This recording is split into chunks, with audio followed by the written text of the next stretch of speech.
Hi folks, welcome to episode 47 of the Epochs of the Lotus Eaters. I am of course joined by Beau, and we are on part 3 of our deep dive into Napoleon's life and how fascinating this is. So last time we left off with Napoleon about to be crowned emperor. Is that correct? Yeah, that's right. And so of course that's a turning point, isn't it? It's good easy for historians to say sort of the pre-emperor years and the post-emperor years, and we talked a little bit how it's hard to say it hasn't subverted the original goals of the revolution and various degrees of that. But actually, I was going to save it for a bit later, but it's now a perfect time. Lots of people fell out of love with Napoleon around the world when this happened. Oh, really? And lots of people were, one way or another, kind of on board with his project. Well, one way or another. But you can see why, because he's spreading the Enlightenment. You know, this is the revolutionary philosophy of the French. And making yourself emperor? Is that Enlightenment values? No. Is that what the project was supposed to be? Possibly not. No, there's a great line. Where is it? I can't find it here, but it was by Beethoven. Right. Now, Beethoven, like a lot of people, was just a fan of Napoleon to begin with. In fact, he dedicated one of his really early symphonies, it might be the first symphony, to Napoleon.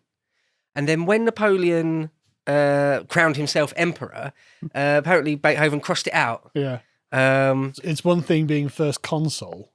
Right. It's another thing being the emperor. Yeah. So, I mean, just to be clear, an emperor is a hereditary position. And from the Enlightenment's perspective, an illegitimate one. So it's not elective. You pass it down to your lineage. This is the antithesis of Enlightenment values. So Beethoven fell out of love with or saw Napoleon for what he was at that point, I think is more accurate. And yeah, he scratched out his dedication to Napoleon, and he said of Napoleon, "He is a vulgar person who has lowered himself to the level of an ordinary king. Emperor Napoleon is nothing more than an ordinary mortal." Ooh. But cutting. I think, yeah. I think though that was indicative of how lots of people felt about him. He sort of revealed himself to be sort of the old mould. Yeah, right. Much more ancient regime than than a Robespierre figure. Yeah, because I mean, at the time, this is all like bold, new, progressive, exciting. The new man is being born, and then suddenly, Napoleon's like, actually, I'm just like the old boss. I'm not the new boss. It does put you in mind of the Who song, doesn't it? Yeah. Meet the old boss, same as the old boss. So he's at a point in his career where he's got he's not completely surrounded by belligerent enemies that have got armies on the march. So he's actually got a couple of times really when he's got sort of a bit of breathing space. And what year are we talking here? 1804. 1804. So before I just talk in detail about his coronation and all that sort of thing, just wanted to sort of kind of quickly switch scenes over to England about our reaction to things.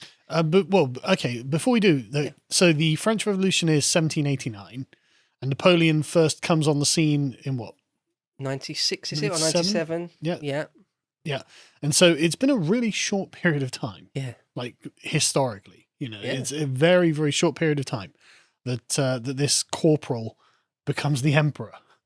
Yeah, incredibly quick. I mean, incredibly quick. And in fact, the year 1805 is an even bigger year, if anything. You could argue it's it's Napoleon's biggest year for him in terms of victories and things. And the reason I put this out as well is because people, I think, forget how slowly information traveled in the pre-modern world, not just the ancient world.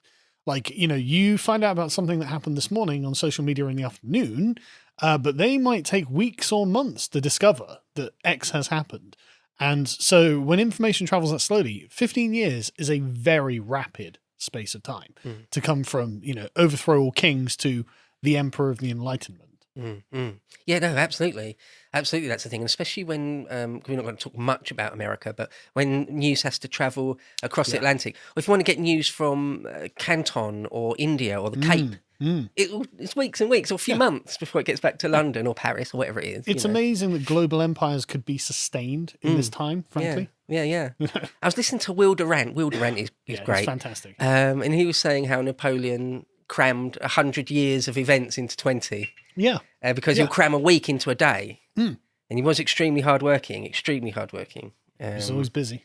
Yeah, I mean, lots of leaders, it's propaganda that they worked ridiculously hard. Yeah. Like Mao's propaganda was that he worked ridiculously hard and never slept. It just wasn't true. Yeah, obviously. But some people, I mean, Thatcher said that she barely slept and worked constantly, and people who were her detractors said, no, yeah, she did. She was constantly working.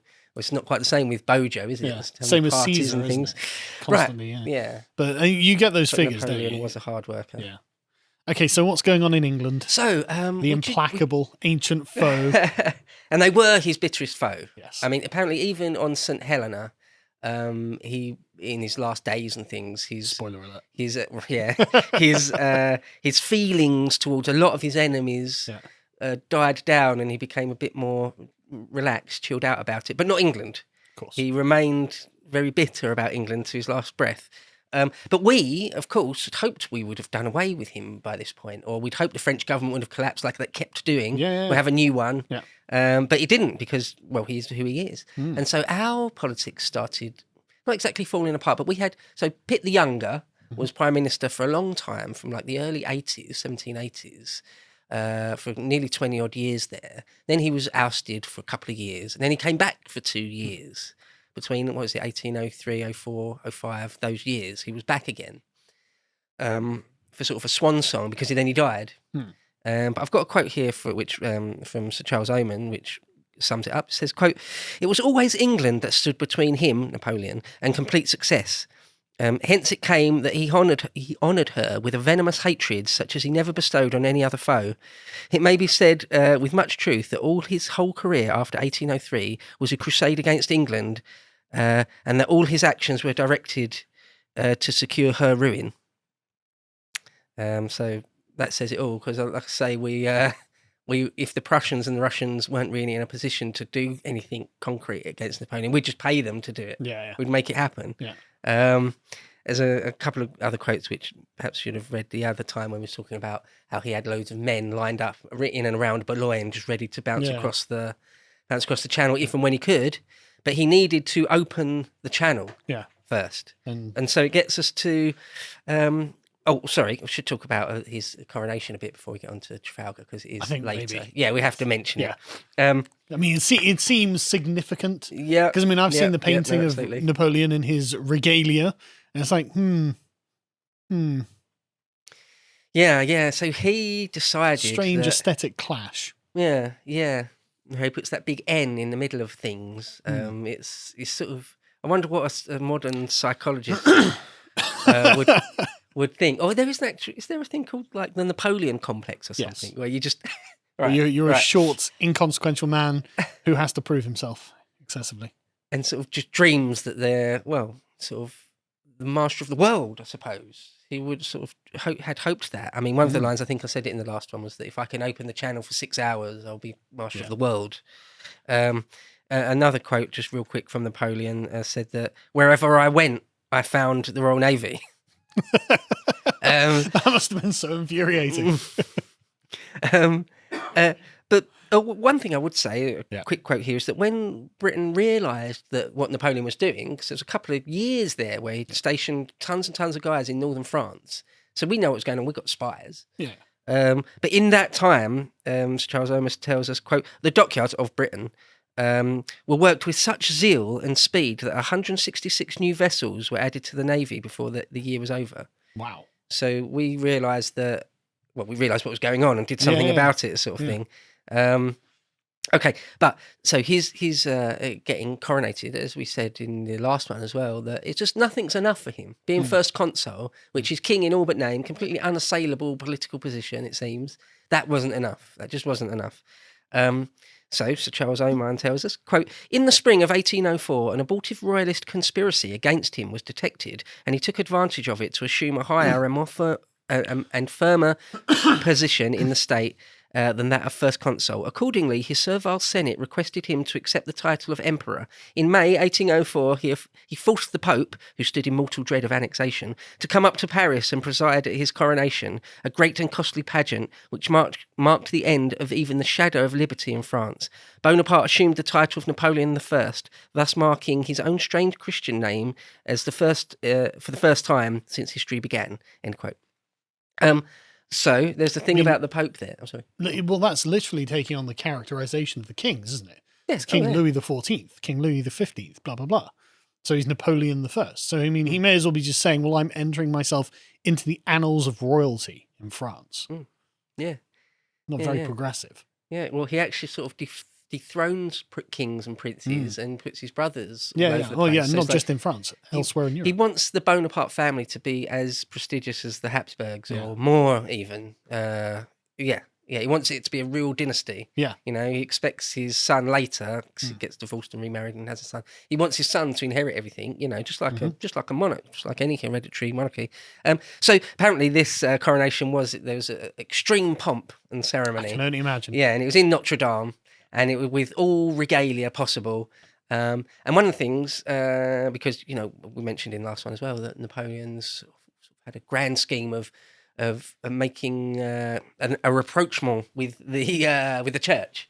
So one of his ideas was to get the Pope, because I'll put up a map, but you can see on the map that France controls all of northern and all of southern Italy. There's only a strip of papal states in the middle, which you can imagine he's got extreme influence over, but he's not formally annexed them or anything. But it's just a formality. Right. I mean, it's not like the Pope sat there going, well, we're an independent state. So, you know, Well, the Pope that it says there was kind of terrified of French armies, maybe not necessarily personally of Napoleon, but he was terrified that just any given day, French armies would be marching into Rome. So, I mean, it seems like a realistic fear. Yeah. Well, yeah, absolutely. Frankly, you know. Well, what happens later? Well, yeah, exactly. He makes his son the king of Rome. Yeah. A bit later, but so where the Pope has come to crown him, just like Charlemagne, you know, there's parallels there with Charlemagne.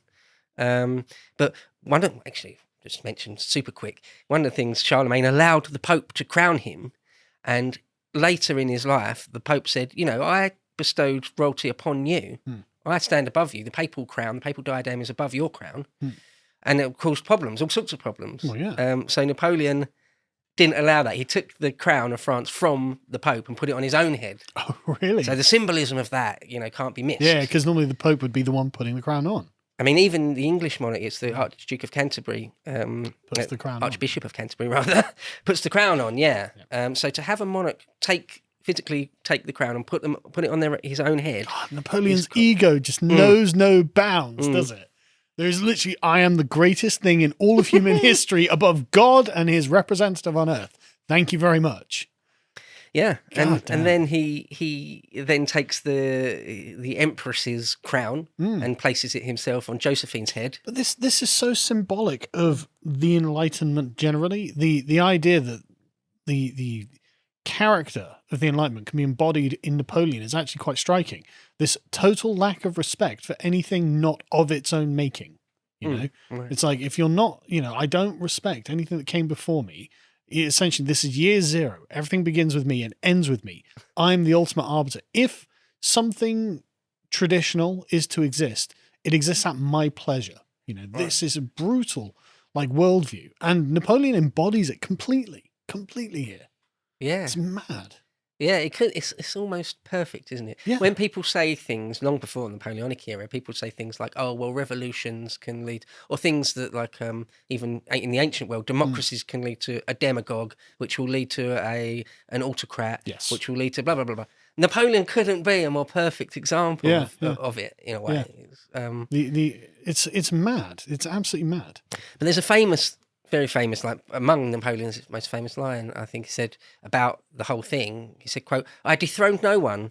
I found the crown of France in the gutter and I picked it up." Yes. Now, that's a very famous line of his, isn't it?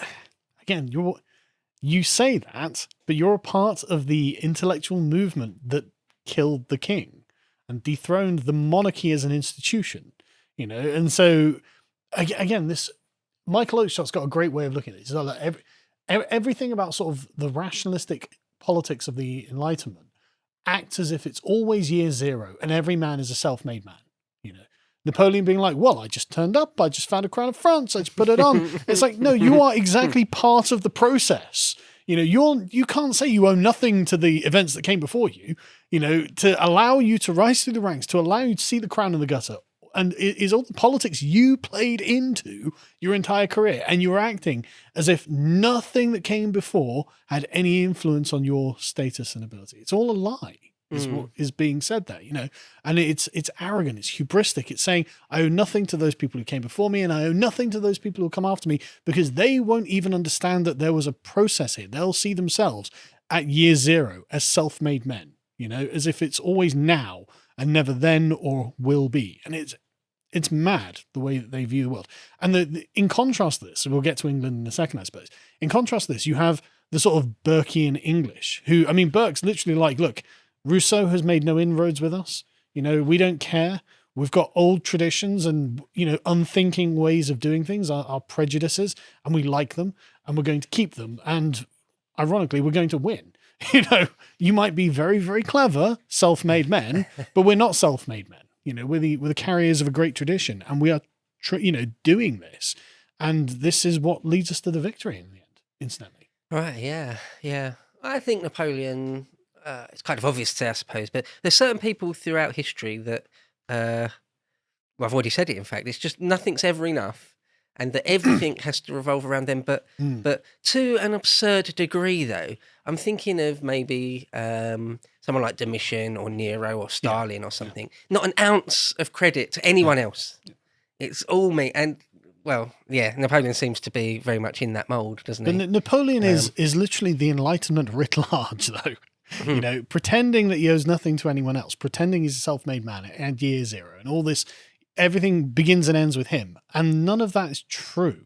And this is the great sort of untruth that underpins the Enlightenment as a project. And that's not saying nothing good came out of it or anything like that. I'm not saying that, you know, I don't support or respect the Enlightenment or anything like that, but it's just like it is a truth that there is a concealment within it, and Napoleon is showing this, you know, here and now.